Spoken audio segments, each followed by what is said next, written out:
Silakan.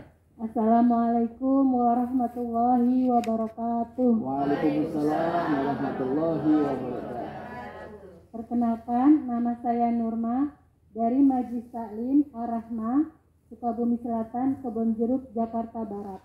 Pertanyaannya, bagaimana caranya agar selalu dibukakan pintu rezeki? Itu saja pertanyaan. Terima kasih Pak Ustadz. Assalamualaikum warahmatullahi wabarakatuh. Ya, ente kenapa ngerti masalah pintu rezeki? Memang yang namanya ibu-ibu ya. Apa aja kalau rezeki ditanyain terus. Sabar Bu, ntar kita bantu copu. Pintu rezeki dicari mulu. Ya, itulah ibu-ibu, kodratnya memang begitu. Karena memang ibu-ibu adalah biasa suami yang bekerja, ibu yang menerima, kan gitu. Katanya mah rezeki apa? Rezeki suami, rezeki istri. Ya. Rezeki istri ya rezeki istri katanya. Bukan masalah egois, ente yang namanya nggak ikhlas buat calonnya itu gimana mau punya istri kalau ente masih begitu pemikirannya? Kita kasih kesempatan pertanyaan itu. Nanti dijatuhin. Enggak, ente jatuh sendiri. Oke. Ada lagi mungkin ibu tadi kita simpen dulu pertanyaannya. Ada lagi yang mau bertanya? Ada. Ini Masya Allah, Cutari. Nama, alamat, silakan. Assalamualaikum warahmatullahi wabarakatuh.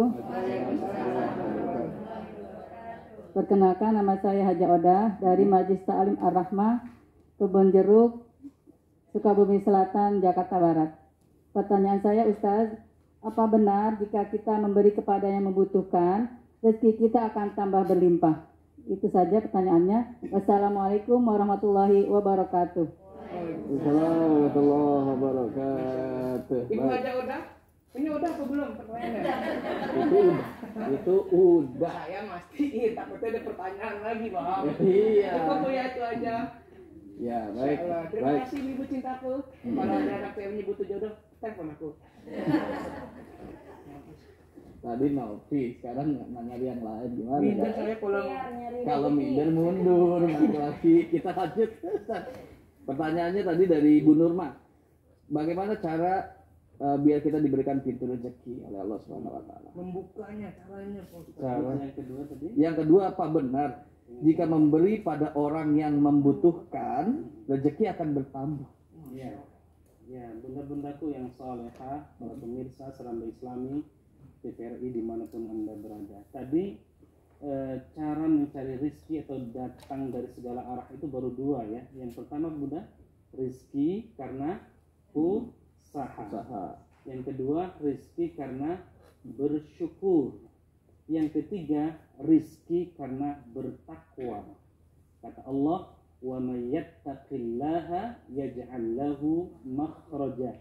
Siapa yang bertakwa kepada Allah, maka Allah akan memberikan rezeki kepada kita dengan cara yang tak terduga oleh kita, yang tidak disangka-sangka.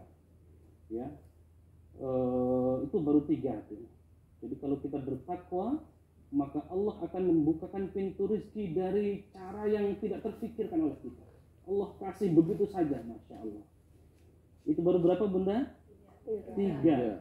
Yang keempat nih, sekaligus menjawab dari Bang Alif nih, rizki karena menikah. Ini awas nih Ustaz Hafid. Kalau sudah tahu nih rahasianya, rizki karena menikah, sudah nikah pengen Ibu yang jawab ya. Saya enggak loh Bu. Ya.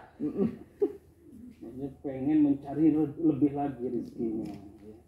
Kata Allah, wa ankihul ayama minkum was-salihina min ibadikum wa imaikum iyakunu fuqara'a yughnihimullahu min fadlih wallahu wasi'un alim. Ternyata nikah itu yang tadinya dari fakir kemudian Allah kayakan. Maka banyak sekali cerita-cerita yang dulunya nggak punya apa-apa, begitu nikah, masya Allah, yang tadinya satu menjadi dua, jadi kekuatan. Yang gak punya mobil, gak punya rumah, begitu nikah, masya Allah, punya semuanya. Kenapa? Itu janji Allah. Di dalam surah apa Ustaz? Di dalam surah An-Nur ayat 32. Nanti dibuka ya Bunda. Ya. Jadi dengan usaha, dengan bersyukur, apalagi tadi takwa, dengan bertakwa, terus nikah. Yang keempat dengan menikah. Yang kelima, rezeki karena anak. wala taqtulu auladakum khasyata imlaq nahnu narzuquhum wa iyyakum inna qatlahum kana khutu'an kabira. Ternyata janganlah engkau membunuh anak-anak kalian, menyakiti anak-anak. Kenapa? Nahnu narzuquhum. Allah dengan adanya anak itu, Allah menjadikan rizki kepada kita. Ya. Banyak orang yang menyekolahkan anak Ustaz Hafid, bukannya dia habis hartanya, tapi dengan jalan karena ada anak kita sekolahkan, Allah kasih jalan rizki yang luar biasa. Bunda-bunda merasakan itu? Kalau menghitung-hitung SD, sekarang masuk SD berapa itu? Udah puluhan juta. SMP sampai kuliah. Secara logika nggak bisa. Tetapi karena Allah menjadikan anak, memberikan anak kepada kita, dengan itu kemudian Allah membuat jalan rizki, pintu rizki yang luar biasa. Sudah berapa bunda? 5. Yang keenam, rizki datang karena istighfar. Ya, bisa lihat di surah Nuh ayat 10 sampai 12. Kalau kita rajin istighfar, ya, yursilis samaa 'alaikum midrara, maka Allah Subhanahu wa taala memberikan kepada kita, ya, rizki yang seperti hujan yang lebat. Allah dengan istighfar kemudian Allah menurunkan hujan, kemudian menjadi tanam-tanaman, menjadi buah-buahan, menjadikan buah-buahan dari hujan itu. Lalu kemudian wa yumdidukum bi amwal, Allah juga kasih harta yang banyak itu dengan cara istighfar kepada Allah Subhanahu wa taala. Karena istighfar itu menghapus dosa-dosa kita laksana kerak yang ada di besi. Karena dosa-dosa kita sudah dihilangkan oleh Allah, maka Allah bukakan tabir kebaikan-kebaikan buat kita. Lalu yang terakhir adalah rizki karena bersedekah. Ini menjawab pertanyaan Bunda Hajah Odah. Yamhaqullah riba wa yurbis sadaqat. Ya. Dengan Allah itu memusnahkan riba dan menyuburkan sedekah. Jadi sebanyak sedekah yang kita kasih, maka Allah balas dengan lipatan-lipatan yang lebih banyak lagi. Jadi semakin banyak memberi, tadi pertanyaannya apakah kita semakin banyak memberi Semakin dapat rezeki akan bertambah-bertambah. apakah akan bertambah-bertambah? Betul. Termasuk zakat. Tadi di awal saya sudah jelaskan, az-zakah huwa an-nama. Ini sudah rumus bunda. Jadi kalau kita banyak memberi, banyak menerima. An-nama itu artinya tumbuh dan berkembang. Kalau satu perusahaan dengan banyak banyak sekali cerita-cerita tentang hal ini. Wallahu a'lam bishawab. Subhanallah. Nah, terima kasih Bu ya. Ini jawabannya tadi. Bu ya. Alhamdulillah. Dan sekarang tafsir tadi Ustaz yang bisa dijelaskan tentang ayat yang sudah dibacakan oleh Ustaz Mahfuz. Iya. Silakan. Tadi qari kita membacakan surah Ibrahim ayat 6. Ini Allah mengisahkan tentang Nabiullah Musa alaihi salatu wassalam yang mengajak kepada umatnya untuk mengenang nikmat Allah yang telah dilimpahkan kepada mereka. Apa nikmat Allah itu? Nikmat Allah kepada umatnya Nabi Musa. Umatnya Nabi Musa diselamatkan oleh Allah dari kekejaman Fir'aun. Ya. Kekejaman Fir'aun itu Masya Allah menyiksa, menyembelih anak hidup-hidup, mengubur anak hidup-hidup, membiarkan anak perempuan mereka hidup, sedangkan laki-lakinya dimatikan dan seterusnya. Itu adalah nikmat Allah. Jadi Nabiullah Musa melalui ayat 6 di surah Ibrahim ini mengajarkan kepada kita, yuk ingat nikmat-nikmat Allah Subhanahu wa taala itu. Sama seperti kepada kita nih bunda nih. Anak-anak kita Masya Allah alhamdulillah tidak ada yang kena narkoba. Ingat itu dari Allah, pertolongan Allah. Kalau bukan karena Allah yang menyelamatkan, rasanya kita tidak bisa di era sosial media yang sekarang ini. Tapi pernah bersyukur nggak demikian bunda-bunda? Kayaknya harus bersyukur semua.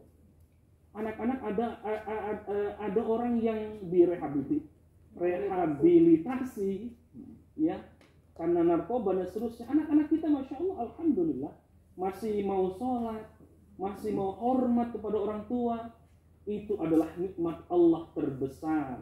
Jangan sampai itu terlupa. Seolah-olah ayat 6 surah Ibrahim ini mengajarkan itu. Yang mengajarkan kepada kita. Ingat kata Nabiullah Musa, kita dulu diselamatkan dari kekejaman Fir'aun. Ingat, seolah-olah kalau dalam konteks saat ini, ingat wahai bunda-bundaku, kita semuanya, kita diselamatkan, disekolahkan sampai selesai oleh Allah Subhanahu wa taala, sampai dinikahkan, sampai menikah dan seterusnya. Itu adalah nikmat terbesar dari Allah Subhanahu wa taala. Maka di ayat 7-nya, wa id ta'adzana rabbukum la in syakartum la azidannakum wa la in kafartum inna 'adzabi lasyadid. Kata Allah dalam ayat ini kembali mengingatkan kepada kita hamba-hambanya untuk senantiasa bersyukur atas nikmat Allah yang telah dilimpahkan kepada kita. Mensyukuri rahmat Allah bisa dilakukan dengan dua cara. Pertama dengan cara ucapan yang tulus dengan hati. Alhamdulillah, terima kasih ya Allah. Alhamdulillah ya Allah atas nikmat yang Engkau berikan kepada kami. Alhamdulillah ya Allah atas anak-anak yang Engkau karuniakan kepada kami. Kami diberikan anak, sementara ada sebagian orang yang tidak diberikan keturunan, dan seterusnya dan seterusnya. Yang kedua diiringi dengan perbuatan, yakni menggunakan nikmat tersebut dengan tujuan agar diridhoi oleh Allah Subhanahu wa taala. Nikmat yang begitu besar jangan sampai justru menjadikan kita maksiat kepada Allah Subhanahu wa taala. Alhamdulillah. Tapi terus terang nih ya, dari tadi nih ngomongin Dari tadi perang terus. Terus terang terus. Ente dari kalimatnya tadi kan? emang terang nih, saya pengen menjelaskan. Terus. Nah, please jangan mancing emosi. Karena saya sendiri dari tadi ngomongin rezeki nikah.